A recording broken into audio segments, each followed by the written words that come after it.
Meus irmãos, minhas irmãs, graças e paz da parte de Deus. Muito bom poder estar aqui desde sexta-feira, compartilhando a palavra com os jovens aqui dessa igreja, jovens e adolescentes. E agora o privilégio de poder pregar a igreja no domingo à noite. Eu sou Rodrigo Bibo, sou de Joinville, Santa Catarina, nascido e criado lá. E produzo um podcast de Bíblia e Teologia já tem mais de 11 anos que a gente está na internet produzindo conteúdo. E escrevemos alguns livros. Acho que os meus livros acabaram, né? Acabaram? Graças a Deus, né? Que seria uma vergonha não ter acabado esses 8 exemplares que eu trouxe aqui, né? Mas escrevi 2 livros. Um se chama O Deus que Destrói Sonhos e o outro se chama Nova Mentalidade. Ambos estão disponíveis na internet, se você quiser. Se você for com a minha lata, você pode procurar o meu livro aí, tá? Tem na internet. Acho que até por conta da Black Friday tá numa condição especial.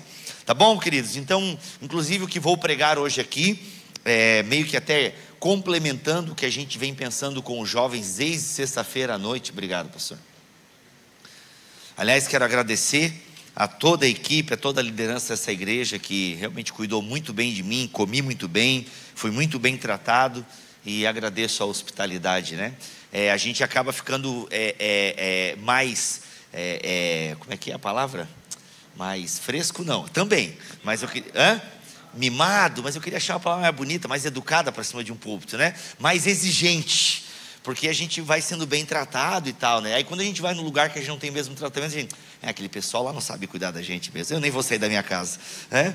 A gente passa cada um, irmãos, mas enfim, o assunto não é esse. Vamos lá, gente, vamos abrir a Bíblia em Mateus, no capítulo 6. Abra sua Bíblia, Mateus capítulo 6, eu leio na NVT, na Nova Versão Transformadora. E quero ler com vocês a partir do versículo 9, um texto que eu imagino muito conhecido da maioria dos irmãos e irmãs. Eu tenho 38 anos, sou casado com a Alexandra, e tenho o Caléu de 2 anos e meio e a Milena de 7, que estão na casa da sogra agora comendo pizza. Recebi vídeos, imagens e fotos. Vamos lá, Mateus capítulo 6, a partir do versículo 9, Jesus está dizendo assim: portanto, orem da seguinte forma. Jesus está falando isso para os seus discípulos. Inclusive, no Evangelho de Lucas, é uma resposta a um pedido que os discípulos fazem: Senhor, ensina-nos a orar. Senhor, ensina-nos a orar. E Jesus vai ensinar os discípulos a orarem. E ele começa dizendo: portanto, orem da seguinte forma: Pai nosso que estás no céu, santificado seja o teu nome, venha o teu reino. Seja feita a tua vontade, assim na terra como no céu. Dá-nos hoje o pão para este dia. E perdoa as nossas dívidas, assim como perdoamos os nossos devedores. E não nos deixes cair em tentação, mas livra-nos do mal. Pois teu é o reino, o poder e a glória para sempre. Amém e amém. Curve sua cabeça. Pai, em nome de Jesus, diante da tua palavra, nós pedimos que o Senhor venha abrir o nosso entendimento, os olhos do nosso coração. Espírito Santo, tu és o pregador por excelência. Possa agir nas mentes e nos corações, e que venhamos entender a tua palavra, e ao entender a tua palavra, possamos praticar. Que possamos ser bons ouvintes e praticantes da tua palavra, em nome de Jesus. Amém e amém. Por muito tempo no meio evangélico, queridos, se criou uma falsa sensação de que o Pai Nosso é coisa de católico. Se criou a ideia de que o crente, ele não repete oração, porque orações repetidas são rezas, e esse tipo de coisa o crente não faz. Afinal, Jesus Cristo, no próprio Evangelho de Mateus, em alguns versículos anteriores ao versículo que nós acabamos de ler, Jesus está falando para nós não termos e não repetirmos as vãs repetições. E nós entendemos então que o crente, ele sempre precisa ter uma oração espontânea. O crente sempre precisa ter uma palavra e uma oração espontânea, porque não pode repetir. Por muito tempo na mentalidade evangélica se pensou dessa forma, de que o crente ele não fica repetindo oração. Mas é engraçado que em muitos cultos o pastor faz uma oração e manda a igreja repetir. Aí essa oração a gente pode. Mas uma oração que Jesus Cristo ensinou, essa não. Porque nós entendemos que os católicos fazem assim e assim é errado.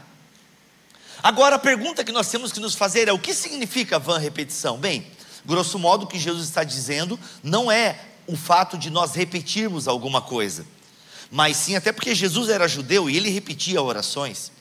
Os salmos foram escritos para serem cantados, para serem orados, inclusive textos bíblicos que eram repetidos nas festas. Então a repetição não é um problema, o problema é ser vão, o problema é ser vazio, o problema é ser sem sentido, o problema é não ter sentido naquilo que estamos falando. E nesse sentido do texto bíblico, até mesmo as nossas orações espontâneas podem ser vãs, porque mostram um coração vazio, mostram pedidos egoístas e pedidos que não contemplam a glória de Deus. Então o problema da vã repetição não é somente ficar repetindo palavras, o que era um problema também dos pagãos. Sim, existia uma repetição, mas o problema não era a repetição. Os irmãos e irmãs entendem isso? O problema eram as palavras vazias. Por quê? Porque no tempo de Jesus as orações eram tidas como encantamentos. São palavras que vocês repetiam, que as pessoas repetiam, e de alguma forma aquilo então fazia com que os deuses agissem. Então eles tinham que repetir. Vocês conseguem desligar só essa aqui como estava ontem?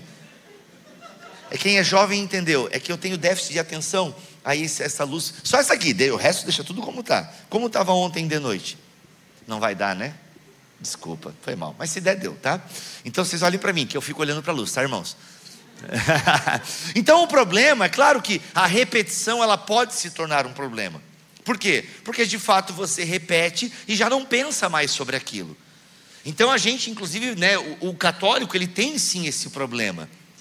Ele pode ficar repetindo e aquilo se torna algo que não tem sentido para ele. Entretanto, é muito sério que os cristãos, de forma geral, podem cair nesse problema. Quantas orações eu e você já fizemos que no fundo eram vãs? Obrigado, queridos. Que no fundo eram vãs, vazias, sem sentido. Agora, será que a gente não pode aprender a orar com Jesus? Porque Jesus está ensinando uma oração.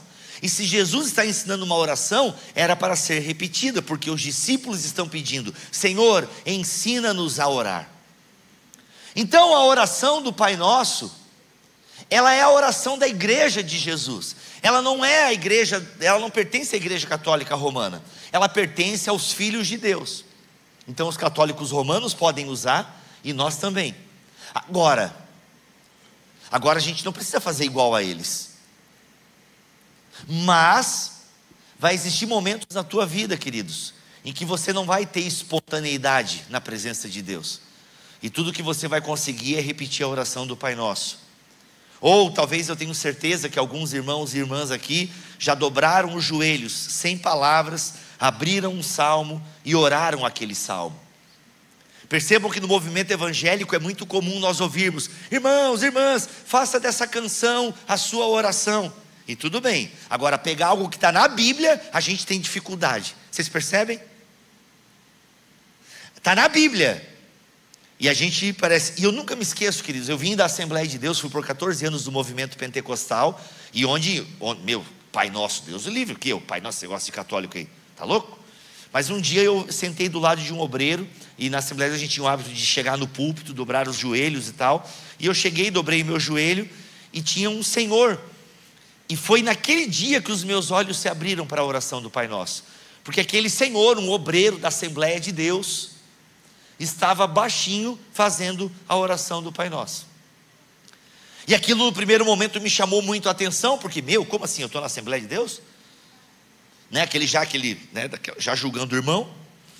Eu fiquei assim, mas nossa, ele pensava em cada sentença.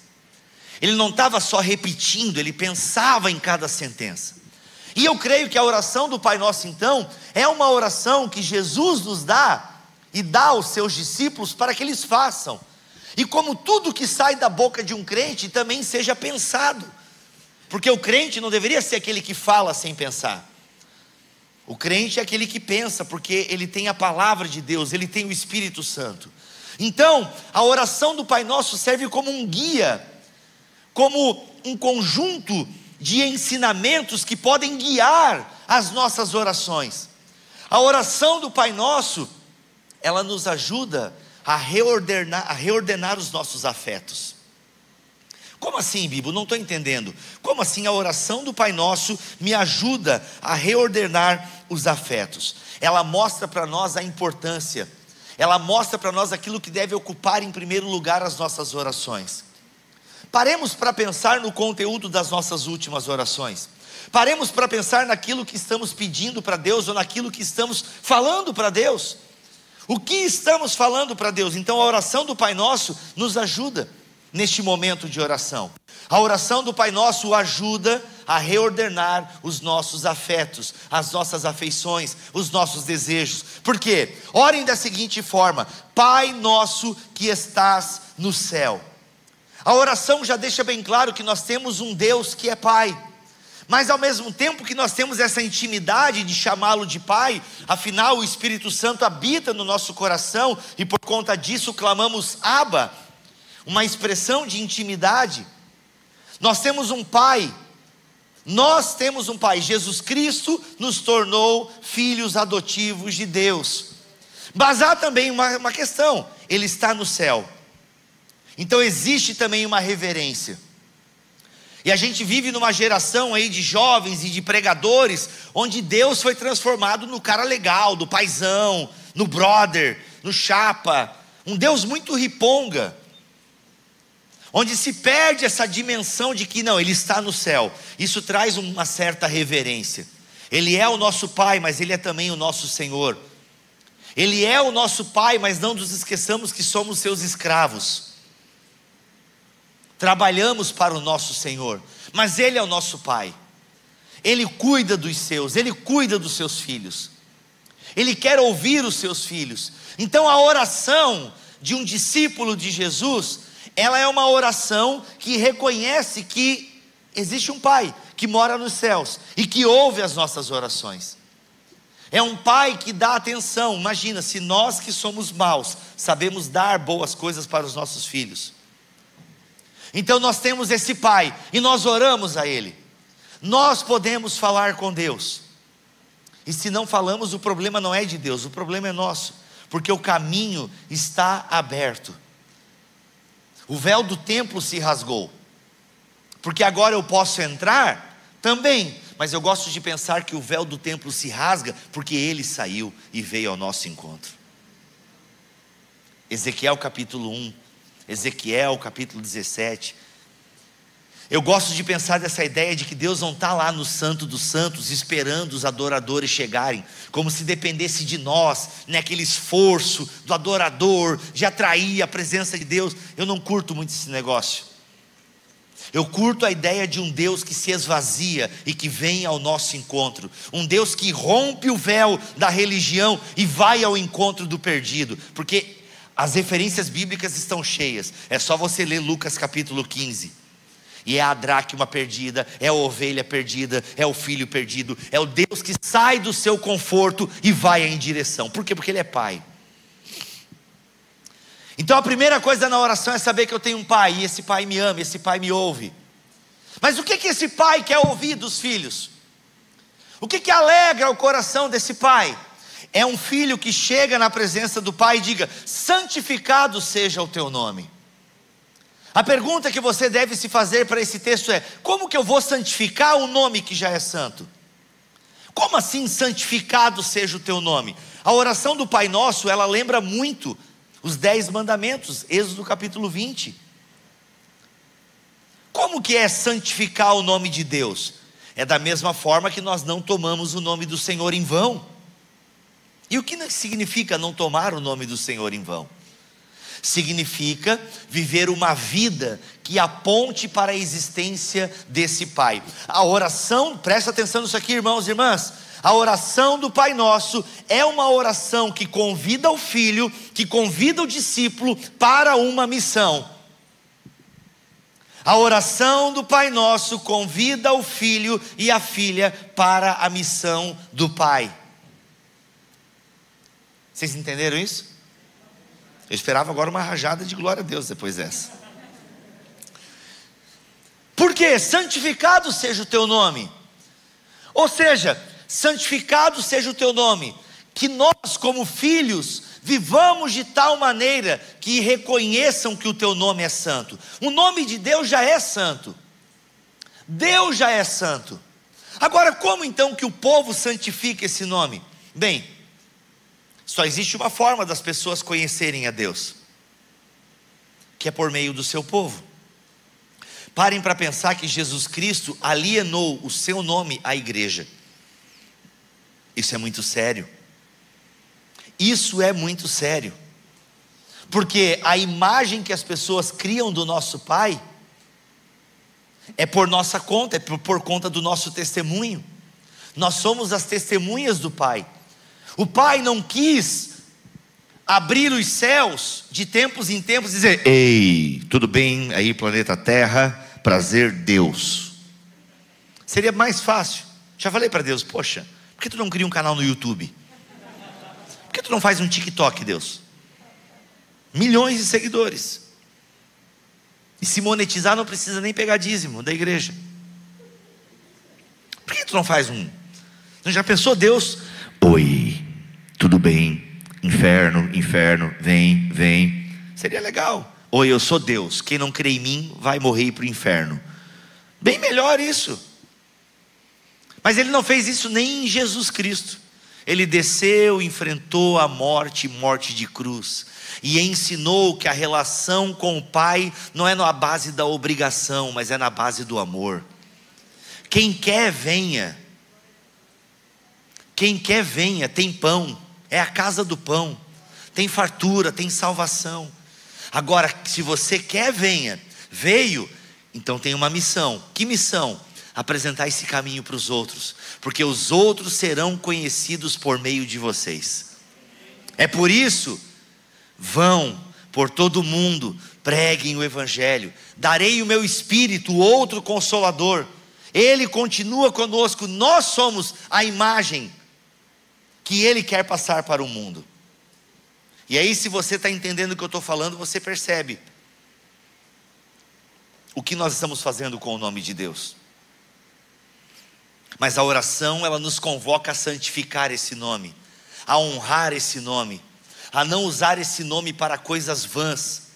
E aí eu digo para vocês, tem muita coisa em nome de Jesus que deixa Deus de cabelo em pé, que Deus olha e fala: meu eu.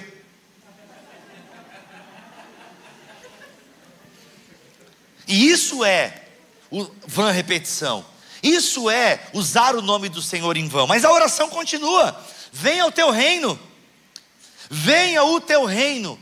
Como assim venha o teu reino? Os discípulos de Jesus oram e agem de tal maneira que aquele céu que já nos encontra em Jesus Cristo começa a estar presente aqui e agora. A escatologia cristã, ou seja, o Apocalipse. Quando nós pensamos em Apocalipse, em fim do mundo, a gente já pensa isso, fim do mundo.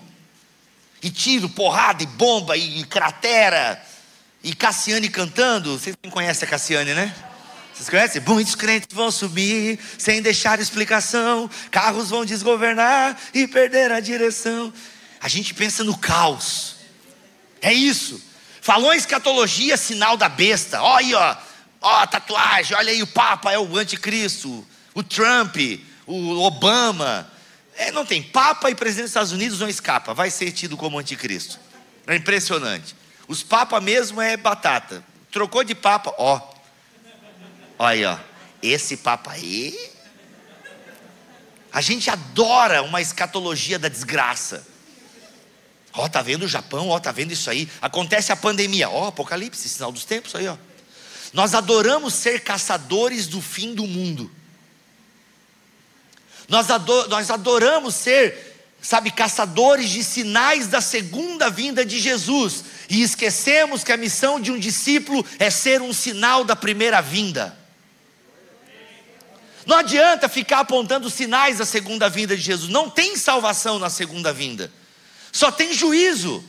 Quando Jesus aparecer no céu, tocar a trombeta, já era, não dá mais para evangelizar. Tem uns que acreditam que a gente vai ficar por aqui ainda, vai ter a grande tribulação, vai ter a galera correndo do anticristo. Aí tem as variações escatológicas aí. Mas independente das variações escatológicas, Jesus Cristo vai voltar. Isso a igreja cristã acredita. Por isso nós precisamos apontar para a primeira vinda de Jesus, porque a primeira vinda é o céu encostando em nós, a eternidade encostando aqui. O céu, o reino de Deus está entre vós. Por isso que nós vivemos de tal maneira que mostra esse Deus santo, e nós vivemos de tal maneira e clamamos para que esse reino venha. Mas esse clamor para que o reino de Deus venha não é assim: Deus, dá um fim nisso aqui. Não, Deus, que a tua igreja haja de tal maneira que ela seja um pedaço do céu. E olha só que coisa mais clichê, mas é isso mesmo. Para que nós sejamos um pedaço do céu. É o que eu fiquei falando para os jovens e adolescentes esse final de semana inteiro: ser uma bênção. Isso é clamar pelo reino, é a certeza de que Deus estabelecerá o seu reino de uma vez por todas. Vai haver um momento em que Ele vai resetar tudo isso daí. Vai haver um momento. Mas a nossa missão não é ficar pedindo pelo fim do mundo, ou ficar julgando as nações. Ah, tá vendo? Aconteceu aquele terremoto lá, porque é um bando disso e disso e daquilo. Gente, se a gente for usar esse critério, meu Deus, eu nem estaria em Salvador então aqui, né? Rio de Janeiro, só teria pedra lá. Joinville é uma cidade santa, isso eu tenho certeza. Cidade dos príncipes, né? Onde Jesus é rei, essa é a piada que a gente faz lá. Hein? Não, Joinville, meu Deus, tem tanta indústria lá, tanta sonegação de impostos que, meu Deus. Entende? Então assim, gente, vocês estão entendendo? Não é ficar almejando e caçando onde está o fim do mundo, onde está o sinal. Não. Jesus fala para a gente observar. Beleza, está acontecendo. E gente, está acontecendo, sabe desde quando? Sabe desde quando Jesus está vindo? Desde Atos capítulo 1. A partir do momento que Jesus sobe, começou o fim dos tempos. É isso. Porque Jesus pode voltar a qualquer momento e a gente não sabe.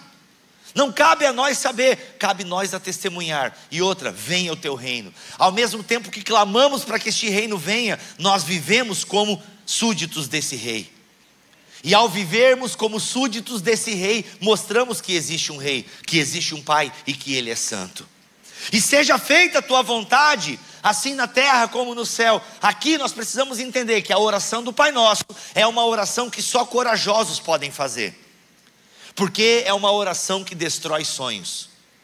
É uma oração que destrói projetos. É uma oração que se submete ao vento do Espírito. Porque é a oração que diz: seja feita a tua vontade, assim na terra como no céu. Seja feita a tua vontade. Senhor, nós queremos Jesus. Jesus é um encontro do céu e da terra. Jesus é um encontro do futuro e do presente. Jesus é que nos conecta à eternidade para vivermos aqui nessa terra como cidadãos dos céus. Ele é esse encontro. Então Ele é essa ponte entre o céu e a terra. Ele é o caminho. Seja feita a tua vontade, Senhor, não a minha vontade. Que eu tenha coragem de orar, Senhor, como tu oraste no Getsêmani. Senhor, olha, se der, passa de mim esse cálice, essa ira, mas não seja como eu quero, seja como tu queres. Seja feita a tua vontade. Senhor, eu preciso da tua vontade, mesmo que a tua vontade seja completamente contrária aos meus desejos e às minhas vontades. A oração do Pai Nosso, ela deixa muito clara alguns versículos bíblicos, quando Jesus diz: olha, peçam tudo em meu nome, e eu vos darei. Aí a galera da teologia da prosperidade, a galera da teologia da prosperidade afetiva, transforma essas palavras de Jesus em um encantamento, como basta você pedir as coisas para Deus em nome de Jesus, e a coisa vai acontecer, porque a palavra diz que se você pedir em nome de Jesus, vai receber, e se você não recebe, é porque você não tem fé. Não, querido, não, querida, às vezes é porque você só está pedindo errado mesmo.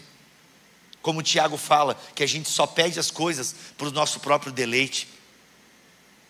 Nós não recebemos porque pedimos errado, com as ambições egoístas. Pedir em nome de Jesus significa pedir o que Jesus pediria. E como eu sei, Bibo, o que Jesus pediria? A oração do Pai Nosso nos mostra o caminho. as primeiras 3 petições da oração do Pai Nosso: santificado seja o teu nome, venha o teu reino e seja feita a tua vontade.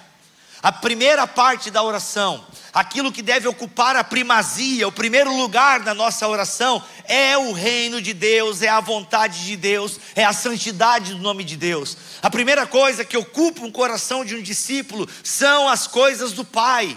Então é isso que ele mais ora, é isso que ele mais pede. Ele ora e pede, em primeiro lugar, as coisas que dizem respeito à implantação do reino de Deus na terra. As primeiras coisas que ele pede são coisas que dizem respeito à obra do Pai por meio do Filho, no poder do Espírito Santo. É isso que a oração do Pai Nosso nos ensina. Ela nos ensina a termos um coração calibrado com a vontade do Pai. É por isso que as coisas que eu vou pedir em nome de Jesus eu vou receber, porque as coisas que eu estou pedindo dizem respeito à implantação do reino de Deus, dizem respeito à santidade do nome de Deus.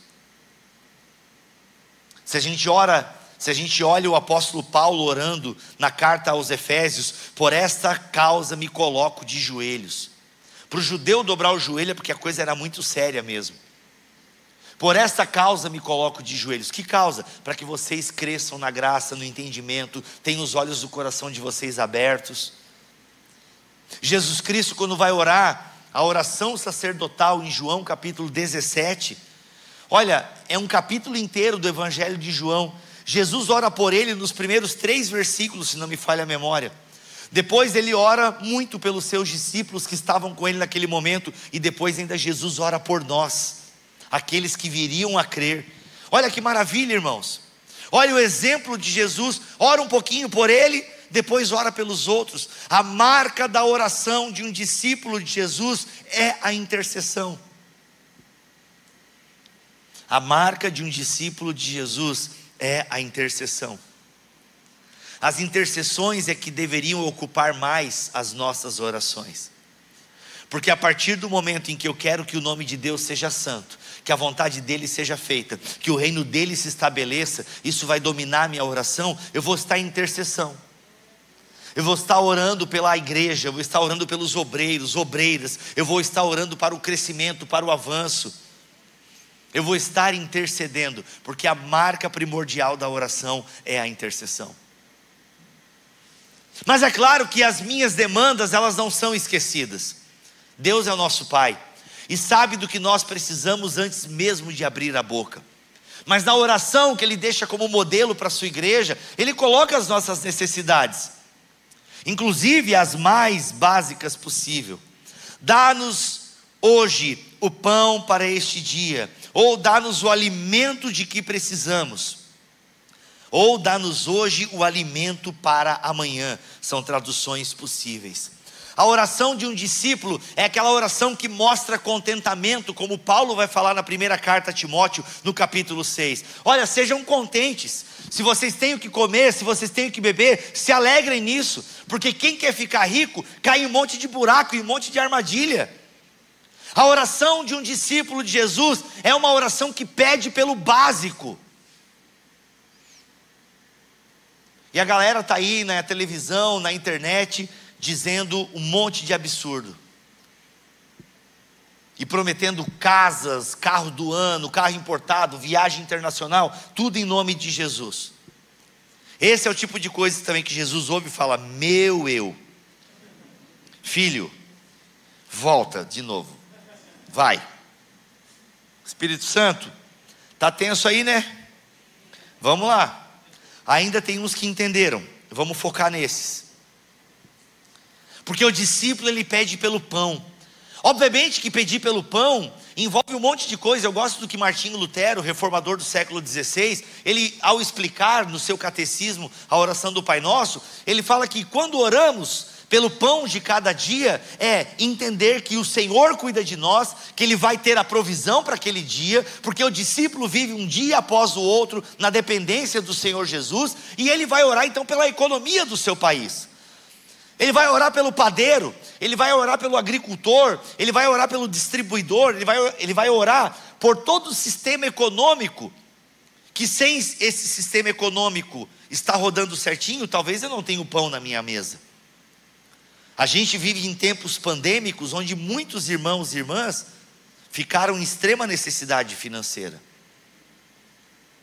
E se algum irmão ou irmã não teve o pão de cada dia, nós temos alguns elementos. O primeiro elemento: esse irmão e essa irmã não é alguém ativo na igreja. Ou se é ativo na igreja, o orgulho não deixou pedir ajuda à igreja. Então ele preferiu ir na internet e dizer que os irmãos não cuidam dele. Mas ele mesmo não falou para ninguém. Porque ele acredita que o pastor tem que ter uma bola de cristal e adivinhar que aquele irmão não tem dinheiro para pagar a conta de luz. Mas no fundo ele que é orgulhoso e não pediu ajuda. O justo não mendigará o pão, irmãos. Porque são muitos irmãos. E um ajuda o outro. O pão de cada dia é isso. É eu saber que Deus proverá. Só que Deus, gente, vai proverá se você abrir tua boca, fazer a oração e estar numa igreja, estar em comunhão local, deixar suas necessidades. Agora, se você deixou a necessidade exposta e ninguém te ajudou, aí tem problemas bem maiores. Mas o fato é que nós oramos pelo pão de cada dia, pelo sustento, pelo básico. Deus não está comprometido com altos cargos e altas coisas e riquezas, não. Deus não é obrigado a dar nada disso para ninguém. O que Ele garante é o pão de cada dia. Mas Bibo, e quem é abençoado financeiramente? Glória a Deus por isso. Que ele seja crente e aprenda a repartir a sua riqueza e a ser um abençoador. Que o dinheiro não seja o seu senhor, mas seja o seu servo. Porque a nossa garantia é o pão de cada dia. E não somente o pão de cada dia. Além de orar então pela economia, o crente, se tem alguém que tem que orar pela economia, é o crente. Porque a economia influencia diretamente no pão de cada dia. A inflação, a cesta básica indo às alturas, a gasolina e por aí, nós temos que orar por isso. E aprender a votar com sabedoria também. Mas ele também diz o seguinte: Senhor, me dá o pão, me dá aquilo que é necessário. E Senhor, sabe o que é necessário para eu viver também como um discípulo teu? É eu perdoar. Então Senhor, me perdoa. Me perdoa, porque sem o teu perdão eu não tenho como viver, porque eu erro a cada dia. Eu mancho o teu nome. Senhor, eu tenho uma missão e eu falho nessa missão constantemente. Então me ajuda, Senhor, me perdoa. Perdoa os meus pecados, perdoa as minhas ofensas, perdoa as minhas dívidas, Senhor. Porque eu constantemente erro, mas eu não quero ficar nesse erro. Eu quero caminhar no discipulado. Eu quero caminhar para melhorar. Eu quero caminhar para lutar contra esse pecado. Porque crente que não luta contra nenhum pecado é porque já perdeu para ele. Então o crente sempre está na luta contra algum pecado, contra alguma tentação. Senhor, me perdoa, assim como eu perdoo os outros. Opa! Ai, ai, ai, agora que pega. Alguns teólogos tentam dar uma floreada aqui, mas não tem, o texto é isso mesmo. Como eu disse para os jovens aqui, você só precisa ser alfabetizado para entender isso aqui. Perdoa as nossas dívidas, assim como perdoamos os nossos devedores. Senhor, usa o critério que eu uso com os outros, pode usar comigo, Senhor. Sabe por quê? Porque eu aprendi a perdoar, porque eu sei do que eu fui perdoado. A Bíblia vai ter parábolas, vai ter uma série de textos apontando para isso. Perdoem, porque vocês foram perdoados. Vocês precisam ter a mesma atitude, a mesma mentalidade de Jesus. E a mesma mentalidade de Jesus é um coração que perdoa. Perdoe-nos, Senhor. Perdoe-nos, ó Pai. A diferença entre nós e Deus é que a gente erra com Deus, pede perdão, Deus nos perdoa e continua com a gente. Tem coisas na sua vida, queridos e queridas, que você vai perdoar, mas você não é obrigado a manter relação ou manter a confiança. A gente às vezes não entende direito o perdão. Perdoar é você olhar para aquela pessoa, lembrar da dor que ela te causou, mas aquilo não te machuca mais. E se aquela pessoa precisar de ajuda, você está ali para ajudar ela. É você não revidar na mesma moeda. Mas você não é obrigado agora a ser best friend e convidar para comer uma pizza na sua casa. Se quiser fazer, ok, mas você não é obrigado. Perdoar é aquela pessoa não te incomoda mais. Porque se você olha para aquela pessoa que você disse que perdoou, mas quando você olha para ela, ainda te dá uma náusea, vamos orar para que o Espírito Santo nos ajude, porque essa oração do discípulo de Jesus pede para Deus usar o mesmo critério. Senhor, me perdoa, como eu perdoo os meus irmãos, porque foi isso que eu aprendi contigo. É isso que eu aprendi contigo, a perdoar. Então eu estarei aqui, Senhor, para aquela pessoa que me ofendeu, porque eu sei o que é ser perdoado. E só quem já errou muito, irmãos, e foi muito perdoado, sabe. Só quem tem consciência de Gênesis 3, só quem tem consciência do pecado, do que significa uma vida pecadora, só quem tem consciência de quem é diante de uma Bíblia aberta, é que consegue entender que precisa perdoar, porque ele mesmo sabe que não é flor que se cheire, ele mesmo sabe dos seus defeitos, e por isso ele é um pouco mais tolerante com o defeito dos outros. Perdoar não é fácil. Perdoar não é fácil, mas é necessário, porque é uma característica daqueles que são filhos de Deus. Perdoa, Senhor, assim como nós perdoamos os nossos devedores. E Pai, não me deixa cair em tentação, mas livra-nos do mal, ou livra-nos do maligno. Senhor, guarda-nos de sermos provados. Aprovação e tentação são palavras sinônimas do Novo Testamento. É fato que Deus a ninguém tenta, mas ao mesmo tempo Deus também prova os seus filhos. Então a nossa oração é: Senhor, não me dê uma prova que vai me fazer eu me afastar de Ti, Senhor. Não me peneira desse jeito, Senhor. Não me peneira desse jeito. Me livra, Senhor, de um caminho que vai me levar para longe de Ti. Me livra, Senhor, dessa tentação. E a tentação na vida do crente, ela é inevitável. Lutero também usa outra expressão que eu gosto demais, que é: olha, eu não posso impedir o passarinho de sobrevoar a minha cabeça. Assim é a tentação. Eu não posso impedir a tentação. Agora, eu posso impedir que ele faça ninho. Eu não posso impedir um passarinho de sobrevoar a minha cabeça, mas eu posso impedir que ele faça um ninho. Senhor, livra-me da tentação. Livra-me da tentação, Senhor. Não me deixes cair em tentação. Me ajuda, Pai, no meu caminho. E aí, como que Deus te ajuda? Quais são as ferramentas que Deus dá à igreja para que o seu discípulo não caia em tentação? A igreja, a vida em comunhão, o discipulado, o caminhar com o irmão, o confessar a tentação antes que você confesse um pecado.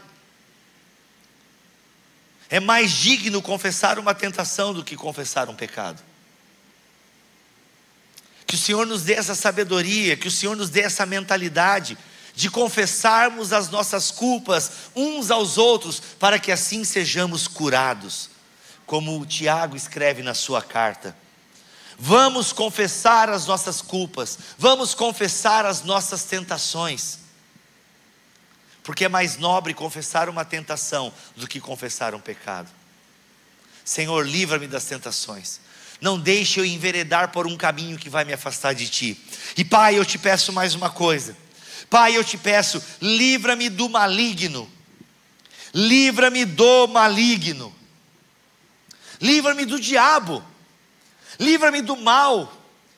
Senhor, já basta cada dia o seu mal. Eu sei que o mal faz parte da minha existência. Eu sei que o mal faz parte da minha existência, porque eu ainda não estou na eternidade plena. O teu reino ainda não é pleno. Então o mal vai fazer parte da vida de um crente. A maldade. Para pensar que a maldade pode nos alcançar. Mas a gente pode orar: Senhor, livra-me da maldade, livra-me do mal, livra-me do maligno, Senhor. Livra-me das astutas ciladas do diabo. Livra-me, Pai. E como que o Senhor me livra do maligno? Novamente, Ele me livra do maligno dando uma palavra para mim. Essa palavra é a Bíblia, e nela eu medito de dia e de noite. Essa palavra, ela vai habitar ricamente no meu coração, e quanto mais a palavra habitar ricamente no meu coração, mais eu tenho ferramentas, mais eu tenho a armadura para lutar no dia mau. Então eu faço esse pedido para Deus, mas esses pedidos que eu faço para Deus são pedidos que me chamam à responsabilidade. Percebam que não é uma oração passiva, é uma oração que me imerge, é uma oração que me empurra para a tarefa, que me empurra para o discipulado. A oração do Pai Nosso, ela me empurra para a fraternidade. Porque primeiro, o Pai não é só meu, o Pai é nosso. E quem chama Deus de Pai não escolhe irmão. A oração do Pai Nosso me empurra para a comunhão de pecadores.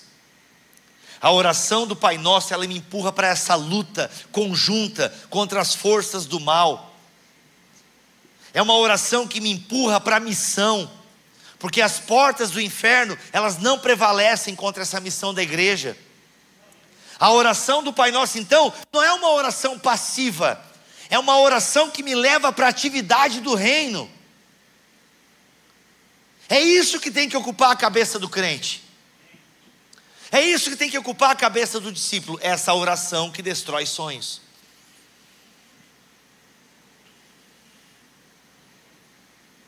E tudo isso, Senhor, eu oro, porque eu tenho plena convicção de que Teu é o reino, Teu é o poder e a glória para sempre.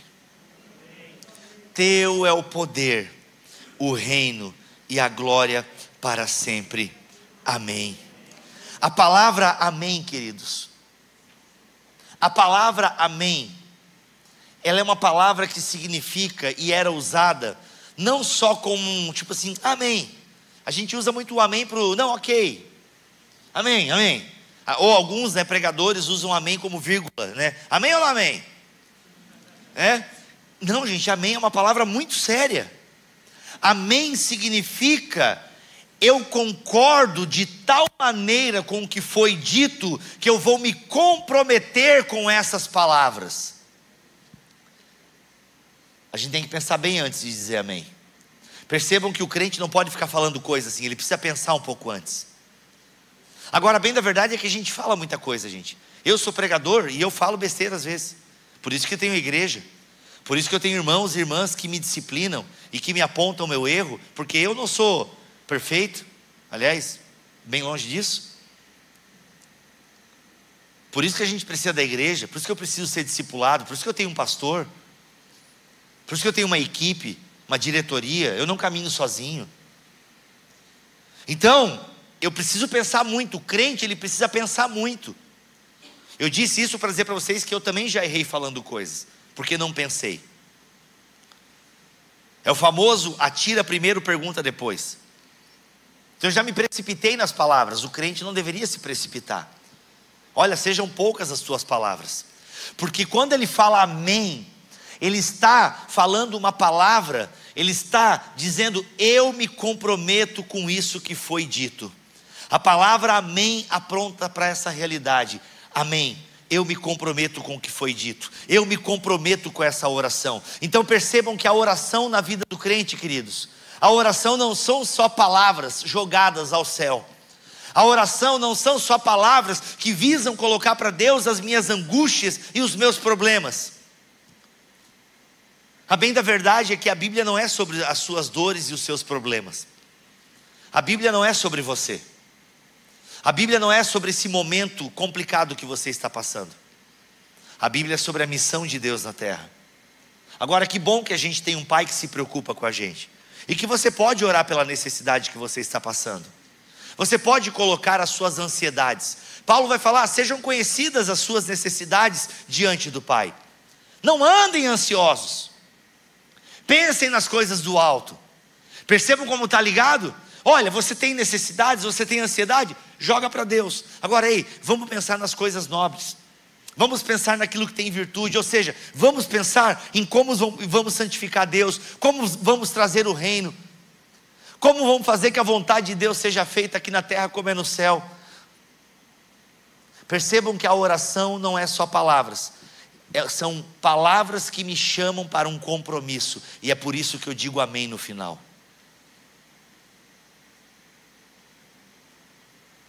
Amém. Amém. Que o Senhor nos ajude. Que o Senhor nos ajude a termos orações mais intencionais. Que o Senhor nos ajude a termos orações que contemplem a sua glória e que nos joguem e nos impulsionem e nos empurrem para o discipulado. Que o Senhor nos ajude a termos orações mais sábias. Que o Senhor nos ajude a contar os nossos dias para que alcancemos um coração sábio.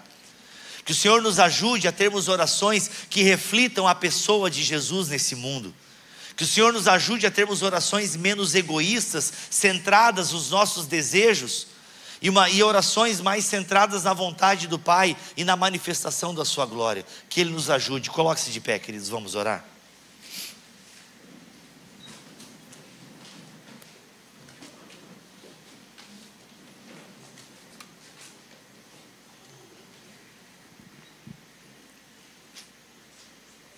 Curve sua cabeça. Que o Espírito Santo leve agora uma ministração ao seu coração. Que o Espírito Santo faça você se lembrar de como tem sido a sua vida de oração. Que o Espírito Santo faça você entender quais são os seus pensamentos sobre Deus. O que você pensa sobre Deus, sobre Jesus, sobre a sua relação com eles. O que das suas orações reflete isso? Qual a compreensão que você tem da oração do Pai Nosso que acabamos de ministrar? Que o Espírito Santo agora no seu coração revele os seus pecados, a ausência de uma oração sábia, a ausência de uma oração bíblica, e que neste momento você possa fazer o pedido que os discípulos fizeram a Jesus: Senhor, ensina-nos a orar. Senhor, ensina-nos a orar. E assim nós oramos, Pai, no nome de Jesus, e pedimos a Ti que o Senhor nos dê sabedoria, que o Senhor nos dê, Senhor, uma compreensão de quem Tu és e que Tu espera do Teu povo. Pai, em nome de Jesus, dá-nos uma compreensão de quem somos em Ti, Senhor. Dá-nos uma compreensão de quão distante muitos de nós estamos de uma oração que reflita a Tua palavra e reflita a Tua glória. Pai, nós temos negligenciado uma vida de oração com mais sabedoria. Nós temos negligenciado a intercessão. Nós temos negligenciado, Senhor, uma sabedoria que advém da Tua palavra, porque estamos muito preocupados com a nossa vida aqui e agora. Perdoa-nos, Senhor. Perdoa-nos e ajude-nos a perdoar, para que a gente possa fazer essa oração do Pai Nosso com tranquilidade na nossa alma. Não aflito, mas com tranquilidade, sabendo obviamente que precisamos melhorar, mas com tranquilidade, porque sabemos que estamos no caminho, e não estamos negando este caminho, um caminho que vai exigir muito de nós. Pai, em nome de Jesus, sonda o nosso coração, Senhor, pesa o nosso espírito, e ajude-nos a termos uma vida de oração sábia, uma vida de oração que contempla essas demandas apresentadas aqui no Pai Nosso. Pai, em nome de Jesus, leva-nos a abrir a Tua palavra no momento de oração, a lermos a Tua palavra em espírito de devoção e oração. Leva-nos, Senhor, a termos pensamentos orantes durante o dia. Muitos irmãos e irmãs têm uma vida corrida, Senhor, por conta do seu trabalho. Ajude-nos, Senhor. Faz, Senhor, com que o Teu Espírito Santo desperte esse irmão, essa irmã no trânsito, para um momento de, ao invés de ficar ouvindo noticiário ou qualquer outro tipo de música, até mesmo música evangélica, não, que ele coloque então a palavra de Deus, ou que ele desligue o rádio e se ligue em Ti. Dá-nos estratégia, Senhor, para otimizarmos o nosso tempo, a termos pensamentos orantes, a estarmos conectados contigo, a dividirmos a nossa vida contigo. Em nome de Jesus, Pai, é que nós oramos, para a glória do Teu nome, em nome de Jesus. Amém e amém.